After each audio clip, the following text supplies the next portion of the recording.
Hey, and welcome to day two of the Jaipur Dialogues Annual Summit Event 2021. And the theme this year is, as you know, India in 2030.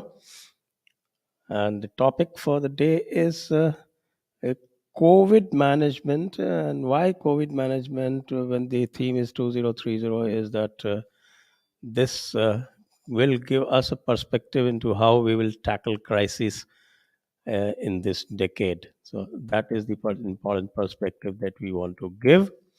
We have Abhijit Iyer Mitra, the panelist. All Jaipur Dialogues viewers know him very well. And we also have Amit Bagaria. Welcome, Amit ji. Amit ji is the co-author of that very important book, Modi Stole My Mask. The session is sponsored by Srimati Sri Lakshmi and Sri Venkata Rao. And also, I would request the panelists, as well as I would like to inform my viewers that your questions are not only welcome, the best question will receive a prize from Jaipur Dialogues. And both the panelists are requested to keep an eye on the question because you too will be the jury to decide which question is the best question that will take the prize. So, uh, here we go. I'll start with Abhijit. A very important factor in any country's progress is how it handles crisis. And COVID has been an important marker. Our theme for this full event is India in 2030. Now, if we compare the COVID management effort of India compared to the COVID management effort of many of the top developed country, how do you see this going forward to 2030, whether India stands tall and will stand taller in the Committee of Nations when it comes to handling important events or important disasters like this, and whether this is a pointer to an economy in the making that will be more confident, more robust, and going forward, maybe this kind of a confidence will generate something bigger even in terms of growth. So quite a few questions for Uh, you. right. See, the thing is, the one thing that stands out very clearly in India's response is that it depends on who's in charge, and it's very, very, very personalized. For example, if you look, as long as the response was centralized under the central government, which had assumed emergency powers and things like that, it went off very well. I'm not going to get into the economic management at that point because it was very much a binary, lives or the economy, and what had to be done probably had to be done. This is something you can only look back in retrospect. But the medical management was exemplary as far as the central government held it. You've seen other examples of this. So, for example, the last time my home city, Chennai, was flooded, Jayalalitha was in charge and she did a spectacular job in handling those particular floods. Uh, Today, when it's flooding again, you're seeing that Stalin's not able to do half the job that Jayalalitha did when she was in charge. Same, you'll go with, hurricane management. So, for example, when Naveen Patnaik took charge, it wasn't very good. But if you look at the way he handled the last hurricane, it was exemplary. Relief was provided, deaths were minimized, etc. And that is the same pattern you're looking at. Now, what happens when the effort was decentralized starting in September? Remember, in September 2020, all the powers that the central government had taken on to manage the COVID emergency had been decentralized. Funds had been allocated for everything. None of the states, all the states, decided that they were going to go on their own path. They never paid attention to anything. Funds that were laid out, say, for oxygen generation plants and things like that, were never utilized. They thought it was the end. and they went their own sweet way. Mind you, the Prime Minister warned people in November 2020, then in December 2020, and then again in January 2020. Please don't get complacent. Take this very seriously. They did not. The state governments did not take it very seriously. So, what had to happen happened. That second wave, I don't know if it was avoidable, but had the states upped their game, it could have been significantly better. Now, when you compare this to the outside world, I think we should be very careful in understanding that the emergency response is not necessarily a measure of what our standing in 2030 would be or not. Our medical system has always been a bulk system. It deals very well because the numbers India deals with, even on an ordinary day, are completely out of the comprehension of the rest of the world. So, what we deal with, we do very good bulk medicine. It's basic, yes, it's rudimentary, yes, but it's very, very good at what it does. With Europe and with America, what happened was they simply went cut out for this kind of bulk. They botched up their responses. Do you remember how many people were dying per day in Italy? I think Italy lost more people to COVID per day during the peak than it had per day during World War II. France had a horrific death toll. Britain again had a horrific death toll. America, the death toll is now 2-3 times our death toll for what, a quarter, less than a quarter of our population. So overall, if you look at it, the problem is it is still very personalized. You don't have checks and balances in place to guard against incompetence, and that is something systemic and institutional that we need to develop. If we make it standardized, institutional, organic, and systematic, then it certainly holds potential to raise our standing in the international community in 2030. Okay, thank you for your opening statement. Now I go to Amitji. Amitji, are you there? I'm here, Sanjay ji. Your voice is very low. Is there a way for you to increase your volume a little bit? Let me check. I brought myself closer to the mic. Is it okay now? It's really वो barely audible, Amit ji आपको वो आपके side पे करना पड़ेगा. I can hear him perfectly. I think it might be your volume. Try increasing the volume on your computer. Okay, I'm actually on the phone and I have it on full Okay. volume. But yeah, okay, we'll manage. Don't worry about it. Yeah, okay, because we can hear you perfectly.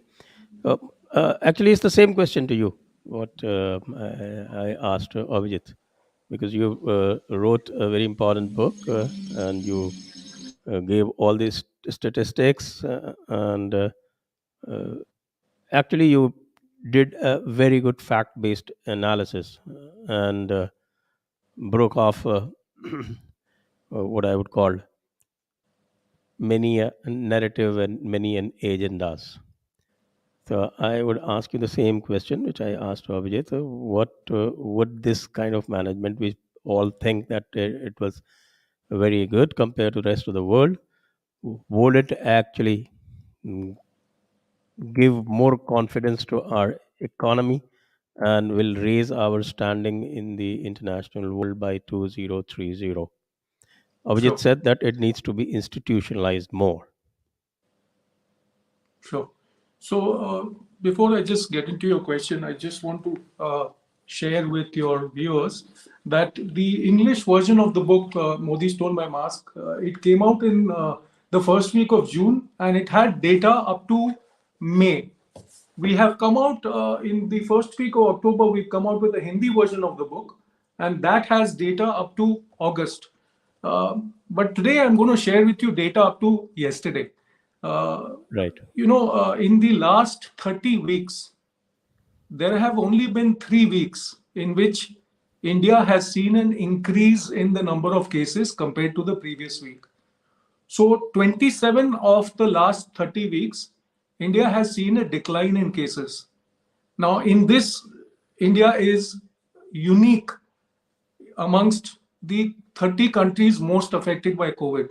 all the other 29 have not had this kind of a record of decline in cases.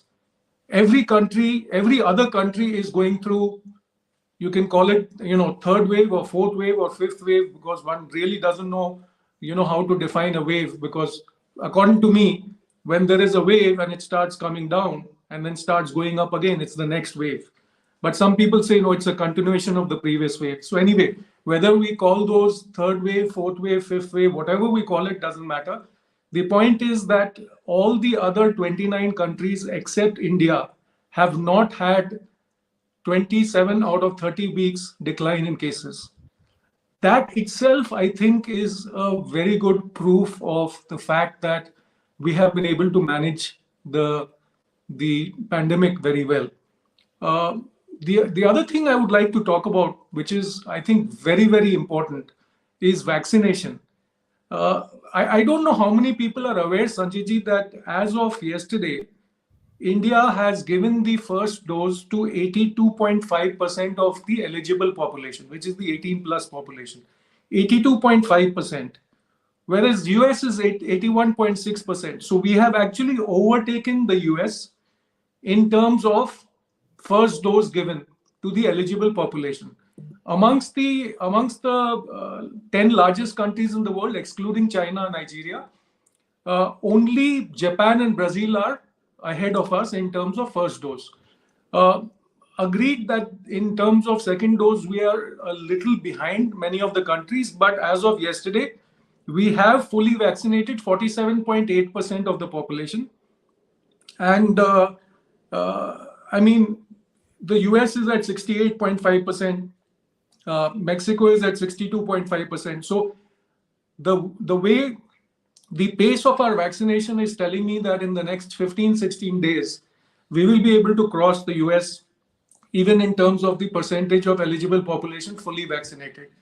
And I think if you look at the economies of India and the US, I think this is a huge, massive, massive victory for India. Right. Let me talk about this new scare that is coming our way. This new variant, which is actually being called Omicron, which should rightfully be called Xi. Abhijit, what do you think? This is just a scare, or Sorry, look, it's even the South African doctor who first detected it is saying the symptoms are mild. The point is, can you really take chances? What is mild in South Africa might become something virulent somewhere else. It really depends on the nature and mutation of how things happen. Because, the Indian mutation was a combination of several different mutations happening in situ in India, because we didn't cancel air travel from Britain when we should have. We didn't cancel air travel from South Africa when we should have. So they all landed up there, and the farmers' protest became a kind of a breeding ground for it, and it became a particularly nasty strain in India, which they then had the gall to call the Indian strain. Now, the problem here is, with this strain, caution is better rather than regret later on, because even one life lost to inaction is a bit much. The problem is we're still allowing flights from Britain. I don't know why newspapers say, things like, we're not international travel to resume. International travel is happening just fine right now. There's no restrictions on international travel at the moment as we speak, where we probably need to be more careful. If Holland is willing to leave people imprisoned on a KLM plane at the tarmac without allowing them to deplane, why are we not cancelling flights from countries where this thing is originating? This is one part of it. The second part of it is the politics of taming. Now, remember, the current head of the WHO, Dr. Dead, his real name is Dr. Tedros, whatever we call him, Dr. Dead, is a Chinese puppet. We agreed to his election because we wanted to ingratiate ourselves with China. And this is a man who has been accused of human rights abuses in the past. He's a political hack. He owes his position to Chinese maneuvering and the fact that Trump had decided that the WHO wasn't worth paying any attention to and withdrawn, so China got its way. Now, obviously, he is part of a complete nexus. If you look at the people contesting against him in the WHO elections, uh, this guy and one of the other opponents were best man at the other guy's wedding in Switzerland. So this opponent, it was like that Hindi saying, "Din mein sister, raat mein bistar." It was that kind of thing. Din mein dushman, raat mein bistar kind of situation, where you've seen how this entire thing is an incestuous cycle. The same guy who was using Lancet as a bully pulpit, Lancet, the medical publication, as a bully pulpit to silence anybody who said China, China, China, turned out to be the same fellow funding the gain of function research in China himself. And he was employed by Facebook to fact check anything that any news published on Facebook about COVID. So this was the kind of crap that was happening out there.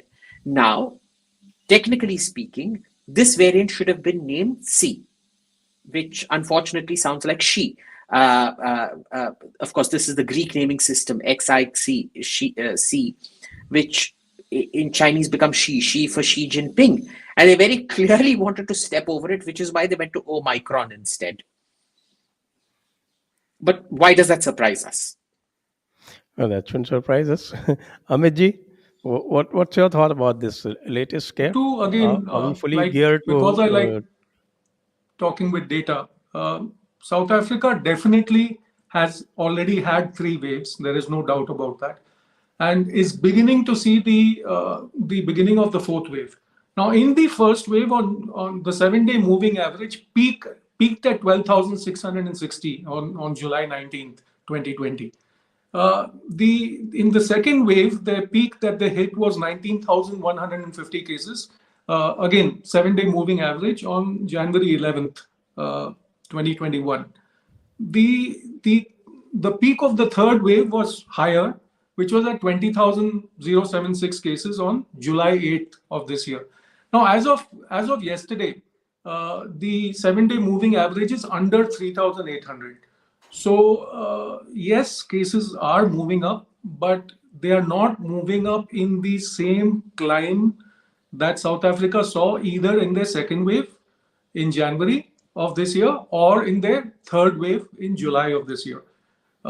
Having said that, I agree with what Abhijit said, that we need to be careful about things. But Sanjay ji, let me just share something that was a WhatsApp forward that someone sent me, I think yesterday or maybe this morning, that this Omicron variant seems to spread more over media than it does through nostrils. Well, that often happens. Abhijit, looking at the response of the economy, initially the collapse and later the recovery. Can you make some important comparisons with the Indian experience and the global experience? Have we done significantly better or worse, or what is the outlook? Uh, the real outlook has been that we've done not too bad, but not too good either. Because remember, in America, uh, Trump prioritized the economy. He refused to shut anything down. It was left up to states, and most of the states refused to shut it down as well. Uh, uh, because honestly, out there, the condition would have been that if you shut things down, the economic decline would have been disastrous, which is why Biden, in spite of calling, if you remember, all the Democrats were baying for a shutdown. And so far, in just what is it, 9, 10, 11 months of Biden, America has lost more people to COVID than it did during Trump's entire presidency. So what had happened there was the shutdown became very political, and they decided to balance the economy with debts. They were willing to accept debts. And I mean, let's be clear about it. They were willing to accept debts. Germany had a slightly different way of dealing with things. The German thing was to vaccinate as many people as possible, as quickly as possible, so that those who were vaccinated could return to the workforce. It focused on the workforce, not on the population as a whole. And they definitely prioritized the more high value production. Sweden, on the other hand, had a completely different approach. They refused to shut down. They wanted there to be mass contraction so that natural immunity would develop. And remember, this was before a vaccine was on the horizon. So there was that example. It wasn't really criticized too much. The chief medical advisor came out and said it was probably a mistake. I think with the benefit of hindsight, we can say it probably wasn't, because if you look at Africa, Africa has the highest immunity rate against this virus, and it also has the lowest vaccination rate of any continent. Only 6% of Africans are vaccinated, and yet it seems to have the highest possible immunity. So there's certainly a case to be made in this thing that natural immunity was probably a better route to go. New Zealand, of course, you've seen Jacinda Ardern is a complete nut job. She swings from one extreme to the other in a way Modi never has. In India, the thing was, it became a lives or livelihood binary. And in that, Modi very clearly chose not my optimal solution, because, he was only listening to the doctors. He should have listened to both the doctors and the economists. But he listened only to the doctors because the priority became saving lives.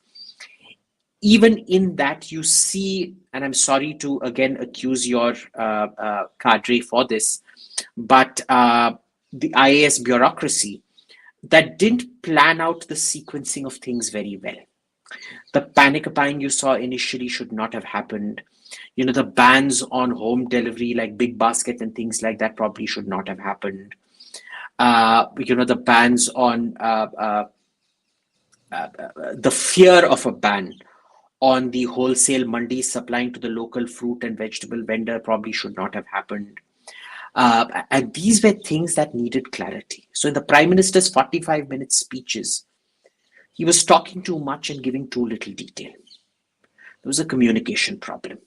The problem of looking after workers, itinerant labor, not letting them go home should have been the decision, because that in itself would have acted as a super spreader event.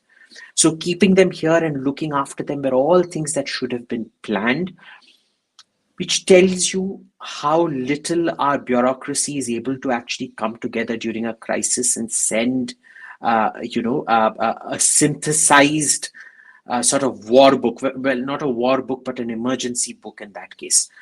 The problem also was the NDMA has never really considered something of this scale. When we've been part of NDMA planning sessions, we've dealt with, nuclear fallout over a certain region and things like that. It's never been a whole of country emergency. So these were all things that needed to be looked after. Can they be done better the next time? Yes. But have we learned the lessons to do it better the next time? Because, the problem is a lot to do with Modi gets bogged down in so much recrimination and bitterness that a true reckoning is almost always impossible. Right. So, for example, if you look at his career in Gujarat as Gujarat Chief Minister, they went on and on and on about Godhra, and nobody ever looked closely at the fact that he was a big supporter of state enterprises. Again, here we're not looking at the lessons, we're just looking at the recriminations. Nobody's willing to give him credit for what he did.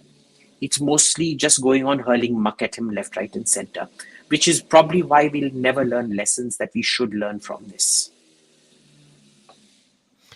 Okay. Amitji, same question goes to you. So I mostly agree with what my friend Abhijit has just said. I would just differ with Abhijit on one point.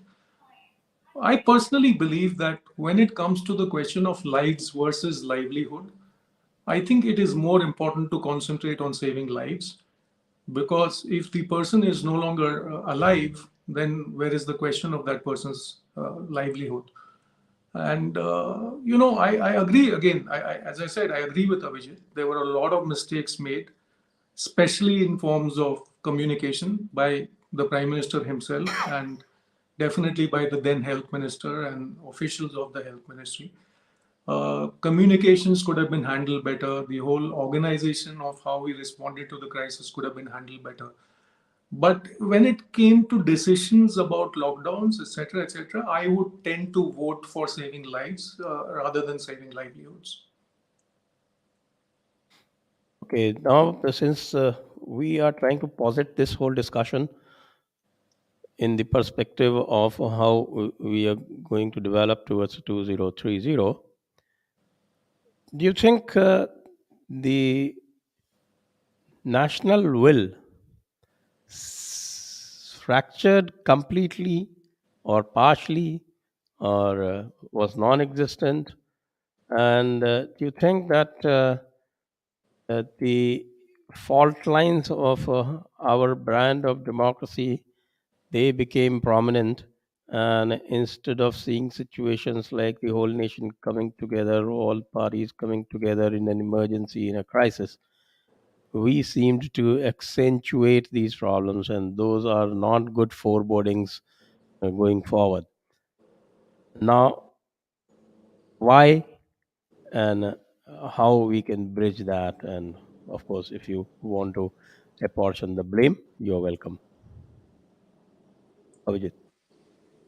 Uh, Look, there are very few countries where the response has been bipartisan in that sense. In what I've been seeing, it's virtually been non-existent.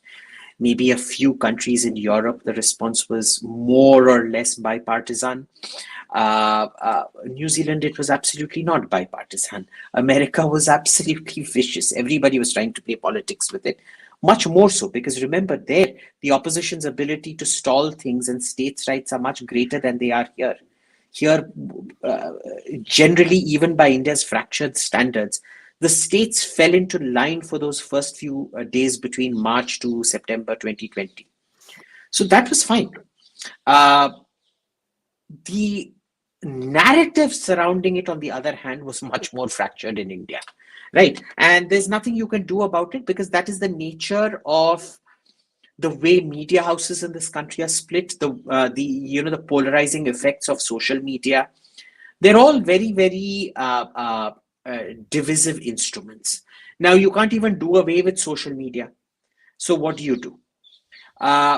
Generally, I'd say there's really no way to compensate about this. I don't think there's a single country in the world where the response to this wasn't politicized. Not one. Not even, the so-called enlightened Scandinavian countries, which are supposedly great models of governance and all of that. Even there, you absolutely did not see any of this happening. Right. Yeah. So I also asked for the solution. Well, there is no solution. There's absolutely no solution to this. This is the nature of the modern world. It's sort of digital polarization, if you want to call it. There is no going back from this. If anything, it is just going to keep getting worse and worse, because we've seen the alternative. The alternative is to censor news the way Facebook and people like that did. And that, as we all know, is just an invitation to the devil, because you don't know what kind of interest groups and vested interests will be playing up the censorship. It is never good for a country. I think the way India dealt with it was very healthy. I don't know why we are seeing this as a problem. Because in India, where the censorship of news wasn't that much, it was much more a case of people are free to choose whatever narrative they want, and that is the essence of a democracy. I don't see anything wrong with it. Okay, Amit ji. Understand the question a little better. Is the question that how has India's handling of COVID management going to affect how Indian economy is going to be in 2030? Is that the question, if I understand? No, what I'm saying is that we have posited it in how this whole thing is going to go forward, and looking forward to 2030. Did the Indians come sufficiently together? Was there, as you said, the bipartisan consensus? If it wasn't there, then who was responsible for it? And if it wasn't there, then how the country is going to progress further in such situations? Suppose tomorrow if there is a war, will there still be a lack of bipartisan consensus? So that is basically the thrust of that question. So I would put it like this, that very unfortunate, but the reality is that the India of 2021 is vastly different from the India of 1971. So when we had a war with Pakistan in 1971, and to an extent, even when we had the much smaller Kargil war in 1999, uh, India came together, whether it was the political parties, the individual political leaders, or the media. India came together. But what we have seen is that the polarization has increased to such an extent that even in terms of the crisis that we faced with COVID, either the first wave or the more devastating second wave, India did not come together. We were extremely polarized. Uh, who does the blame go to? My personal feeling is the blame goes to the media as well as to certain political leaders, such as Rahul Gandhi, uh, for just playing a blame game and not appreciating whatever good work was done by the Modi government. Uh, and like Abhijit said, social media plays a big role today. And unfortunately, social media, there is no way of a bipolar social media. It's just not possible. So uh, you know, it's unfortunate, Sanjayji, but is India going to unite tomorrow in the face of, say, a real a war with soldiers and weapons and airplanes and naval ships? I doubt it. I doubt it. I think that era has is behind us now. If you remember, even in 1999, Sonia Gandhi had said this is BJP's war. I mean, yes. So that's why I said 1971 to a large extent and 1999 to a smaller extent. Okay. Abhijit, I take you to your favorite topic.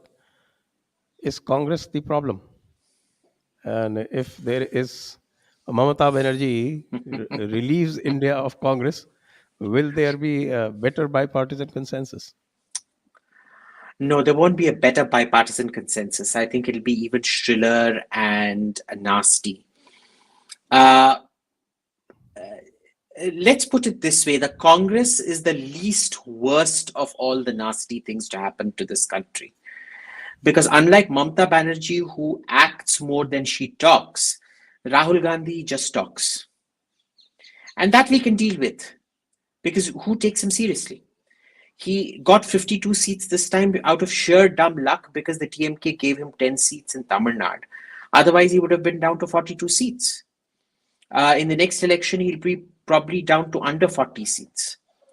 So, look, the problem has been that social media, in a sense, makes things so bitter and extreme that the kind of good opposition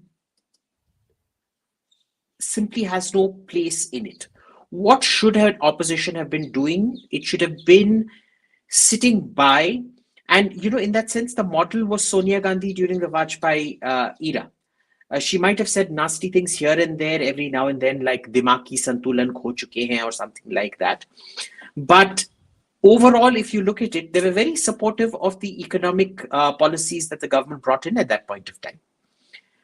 Generally, what the opposition should be doing is more or less supporting government policy, critiquing it as and when necessary. And that is when a population starts taking you seriously, where you minimize your negatives. The downside to this is the opposition is such a joke. Nobody can take it seriously, and therefore there is no check and balance to this government. This government can pretty much do whatever it likes and get away with it. That they don't have the aptitude for it is a completely different matter. But they can definitely get away with it. They don't. And therein lies the second problem. The weakness of the opposition, its maliciousness and viciousness, they are all part of the problem. But we need to remember what happened during the nightmares of the second wave were very much a making of state governments and of personal incapacity and a lack of institutionalization of emergency responses. Okay. Amitji, let me come to the vaccination part on which you have done considerable research with data. You think if we take our vaccination drive as an example, we should be considered number one in the world as far as this particular endeavor is concerned?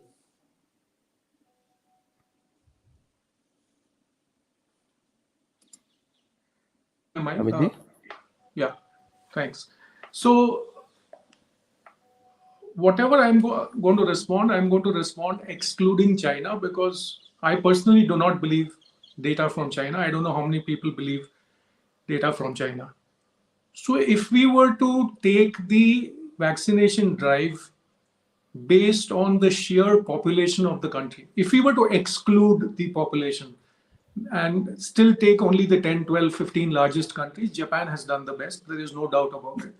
But Japan is not just a much smaller population than India, but Japan is also a very small country and extremely urbanized. Most Japanese people live vertically. They live in vertical buildings. They're not spread over villages like India is. So it's much easier to reach that population. And therefore, coming back to, if we base it on the sheer size of the population, then the US has done slightly better than India. The US has done slightly better than India. But then, if we were to put in one more factor, and that is if we put in the per capita income of the top 15 nations, and then we sort of come out with an algorithm, then India has done far, far, far better than even I would be willing to sort of believe that it could happen. When Savio and I first wrote Modi Stole My Mask, we had the largest chapter in the book was probably on vaccination, because we thought that any reader would like to know about the potential of how healthy they're going to be, or how healthy their family members are going to be. And if people realize that it's based on vaccination, then they would like to know. So we put in a lot of theoretical figures that, if we go by vaccine production, and the whole of the population the whole of the eligible population can be vaccinated by 29th or 30th of December. But then we wrote one sort of note there saying that this also depends on whether we will be able to physically vaccinate those people. The production may be there, the availability of the vaccine may be there, but will we be able to administer the vaccine? So that we put as a sort of a warning signal that we don't know whether that will be achieved or not.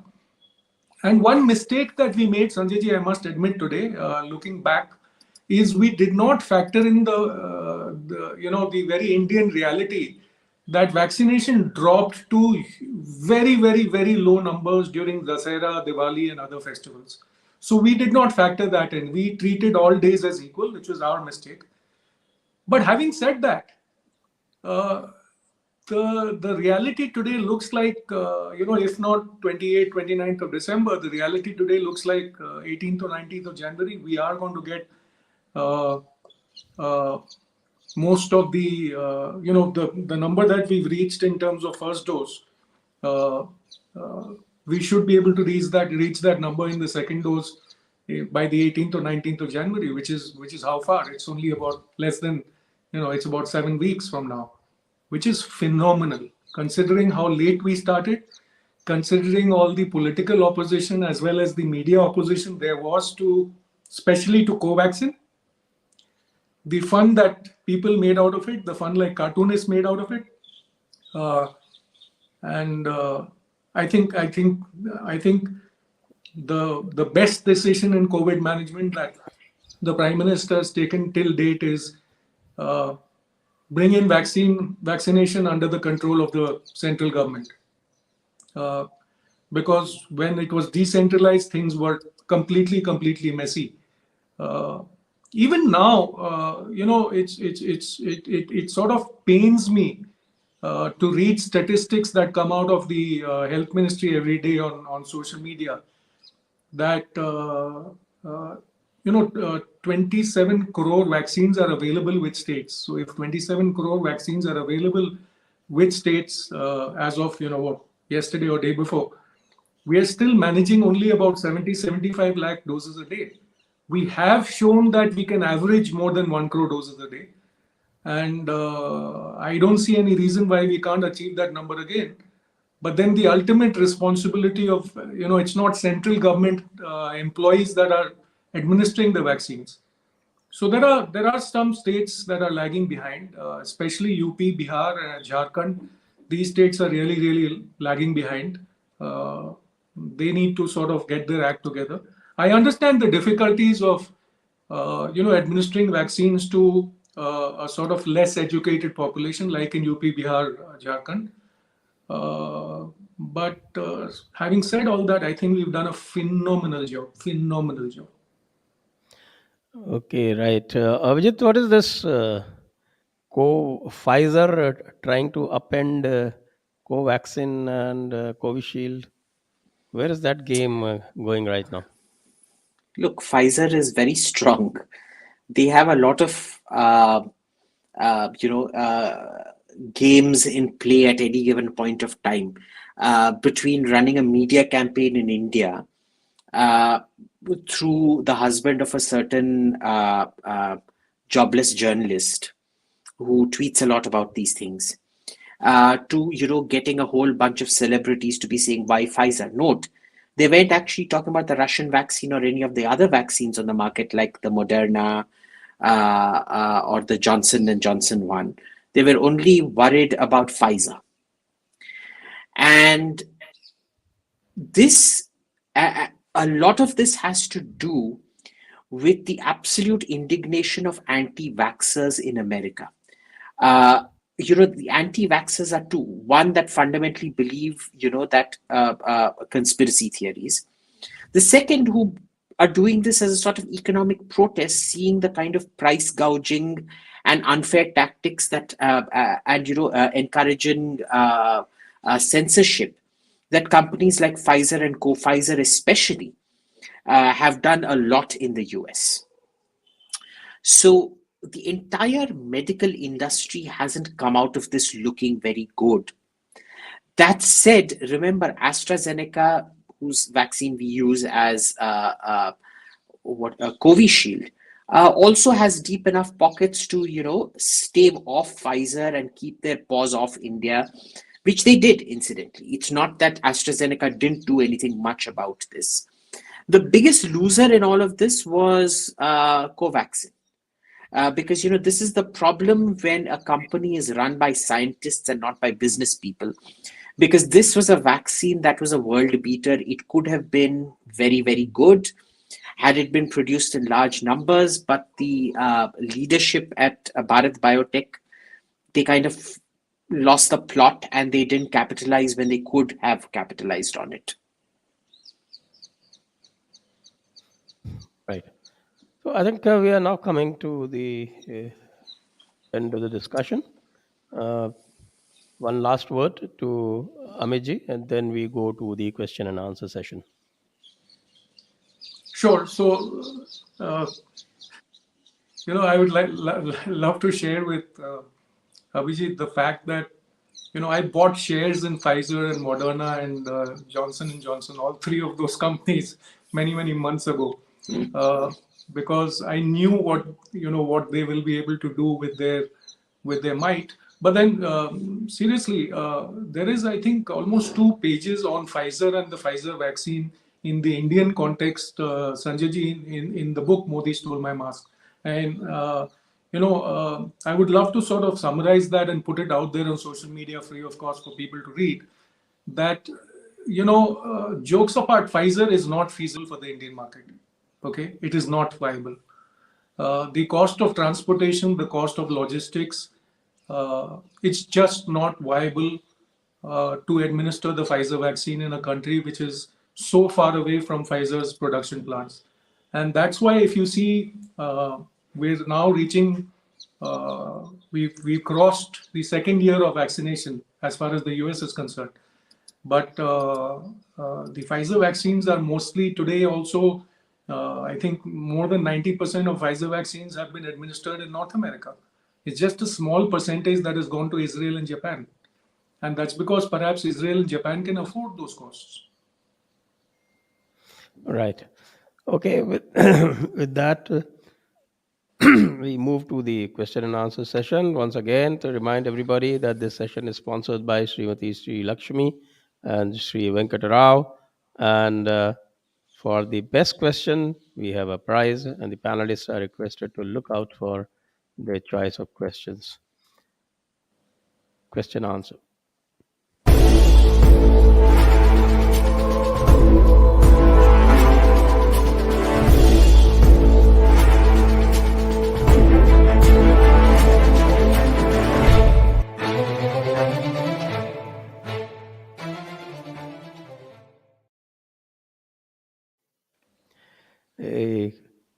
First question, projecthindukush.com. COVID situation in Europe is most horrendous now.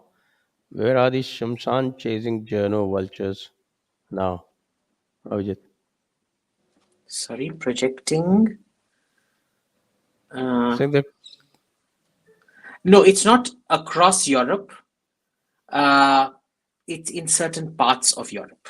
Okay, Germany is particularly bad. Russia is terrible. Russia shouldn't have been this bad. So clearly, Sputnik isn't probably working as good as it should. But look, things are generally much better than they were at some point of time. At some point, we also inure ourselves to certain things. India loses about somewhere between 2 to 4 lakh people every year to TB. We never talk about it.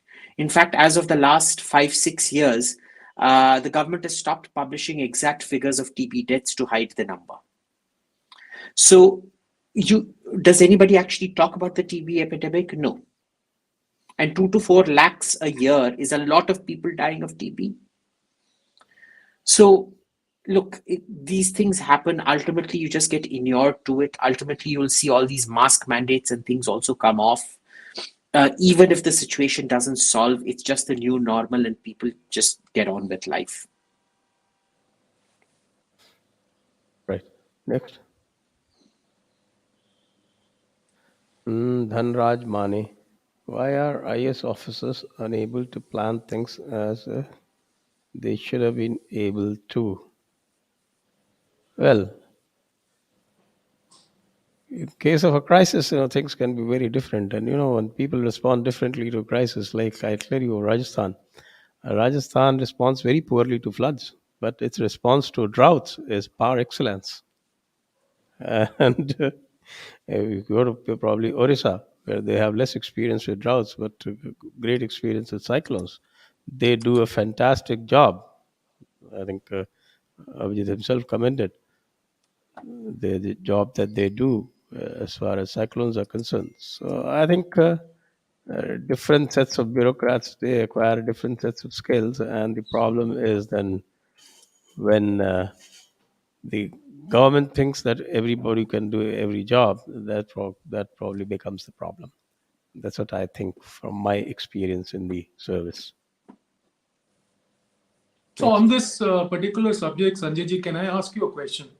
Yeah. Isn't it time for India to move towards more specialized bureaucracy, like in the US, rather than I don't this know, because if overwhelm. you look at the IPS, which is supposed to be a specialized service, their record in handling either the law or the order is not great either. Mhm. So, that's why I don't have a clear cut answer to this. What I have thought is that the problem in the service is the excessively secure jobs that they have, and a lack of any competition beyond a certain level. So everybody gets to become a joint secretary at 16 years, or everybody gets to retire in a chief secretary scale only by passing one exam.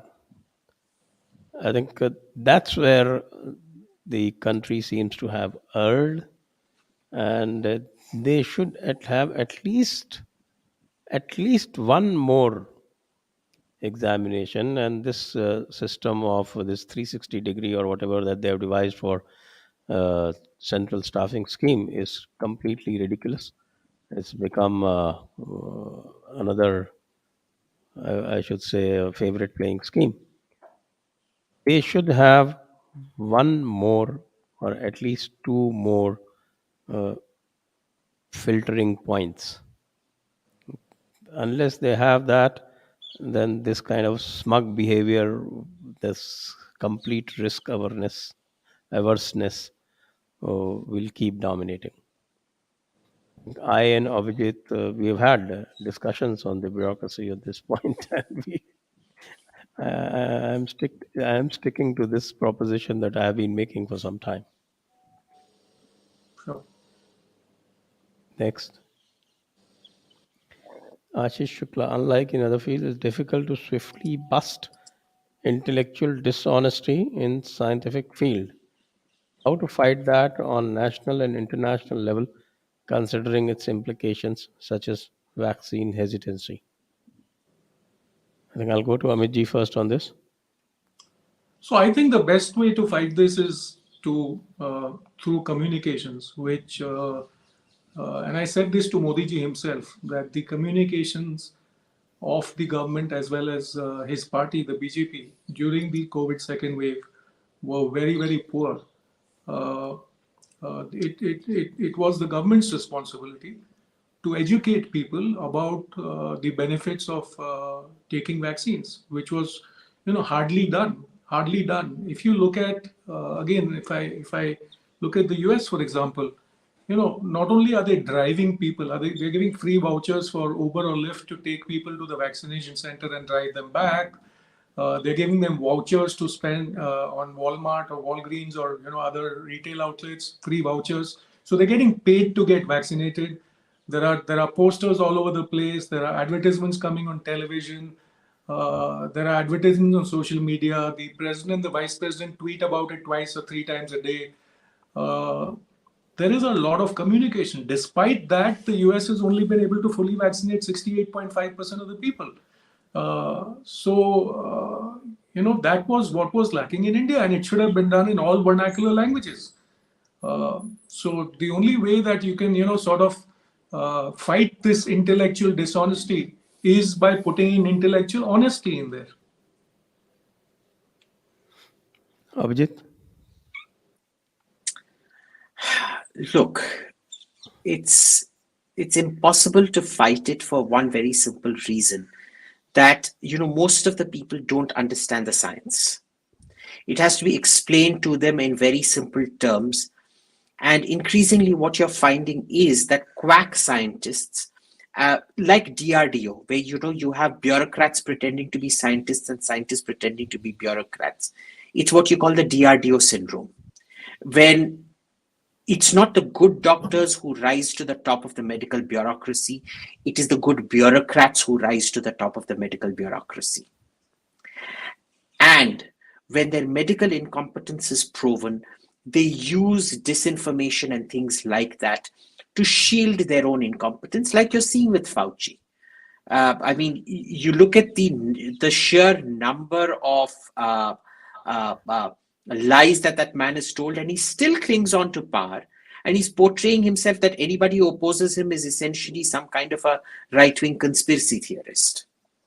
So there's nothing you can do about this. Ultimately, it's up to the people to see what they want to see and hear what they want to hear. There's literally no solution to this. Okay. That's what we say, the science is also by authority. So even science, as far as the lay public is concerned, has become a dogma. Yeah. Next. Rohit Kudrawali, are we at the crush of a third wave with all the things that are happening, namely elections, holidays, the absence of a whole batch of resident doctors? Amiji?